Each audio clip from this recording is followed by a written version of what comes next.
Il y a une nouvelle biographie qui sort sur le couple Hallyday et il y a aussi une bombe qui a été lancée. La balade de Johnny et Laetitia, donc du journaliste de Paris Match Benjamin Locoge. Et on y apprend quelques anecdotes, à commencer par la jalousie de Laetitia, de la relation Johnny-Catherine Deneuve. Voilà. Alors déjà, il faut savoir que Johnny et Catherine Deneuve se sont rencontrés sur un tournage d'un film lorsque Johnny avait 20 ans. Il est tombé fou amoureux de la jeune actrice.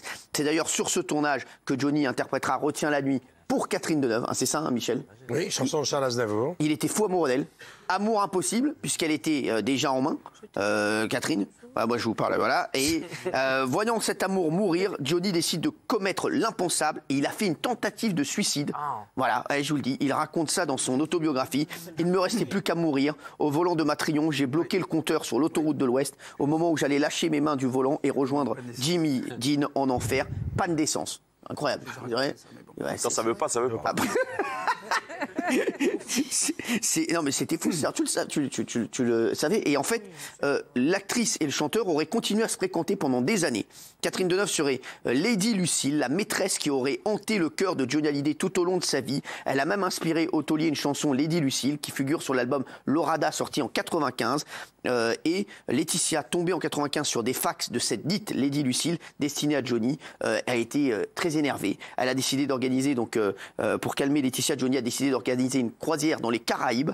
Et Catherine Deneuve échange depuis des années des mots tendres avec Johnny. Catherine et Johnny s'écrivent, s'envoient des messages. L'autre Laetitia en prend ombrage et demande à son homme d'y mettre un terme. Deneuve sera désormais absente de la vie du rocker. C'est vrai cette histoire? Oui, c'est vrai. Oui. C'est vrai. En revanche, dans le bouquin, c'est page 39. Mais il n'y a jamais rien eu entre eux?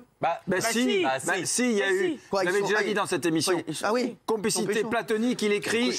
Complicité platonique depuis les années 60. Pas platonique du tout. Ah oui. Évidemment, ils étaient jeunes, ils étaient beaux, ils ont dû consommer. Mais c'est pas grave, c'est pas l'essentiel.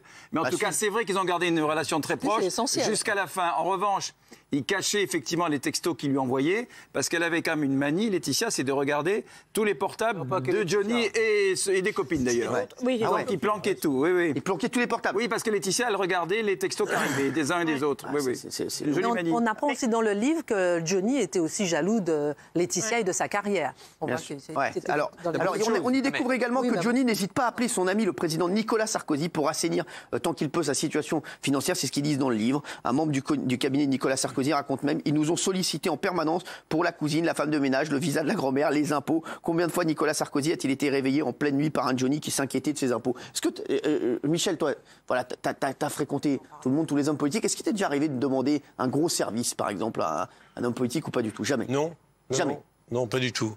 T'as jamais rien demandé? Non, plus souvent l'inverse. C'est souvent l'inverse, c'est eux qui te donnent. De venir sur le canapé, par exemple. Ah, c'est ça, les mecs veulent venir. Alors, c'est vrai que voilà, alors l'histoire donc de Johnny Hallyday et Catherine Deneuve, tout le monde en parle, et l'histoire du cambriolage, on aura des infos là dans les prochaines. Oui. Il faut rajouter quand même que c'est un livre que j'ai bien lu tout à l'heure, qui est vraiment un livre de fans, qui est une belle chose. Benjamin, visiblement, est fan de Johnny, et on le comprend. C'est ça qui il raconte beaucoup de choses. Il tacle un peu Sylvie Vartan parfois. Par exemple, il révèle un truc que Sylvie aurait dit au départ, alors que c'est pas vraiment le style de Sylvie, que c'est pas Boucle d'Or, Laetitia, mais c'est plutôt Margaret Thatcher. Vous voyez, il donne des détails. Je sais pas pourquoi il a taclé 2-3 fois Sylvie Vartan. Bon, mais autrement, c'est un livre de fans qui est bien écrit, qui est très intéressant. On n'a pas grand-chose d'exceptionnel. Il faut quand même le dire. Parce que tu sais tout, mais moi j'ai appris énormément. Vous avez appris quoi pour nos téléspectateurs? Moi j'ai été content parce que j'ai lu. La fidélité, ça, on s'en doutait, mais je ne le savais pas. En tout cas, il y a des noms, il y a des dates, etc. Et puis, on apprend surtout que Laetitia n'est pas la sorcière que tout le monde dépeint. Il rétablit comme quelques vérités, qu'elle a quand même tenté de multiples fois d'essayer de réconcilier le clan, même si à la fin, la blessure était trop profonde pour y réussir. Mais quand même, ça rétablit un peu les choses sur notamment Laura, qui n'était pas aussi présente que peut-être son Johnny ou Laetitia lui avait suggéré. En tout cas, il y a des rebondissements tous les jours.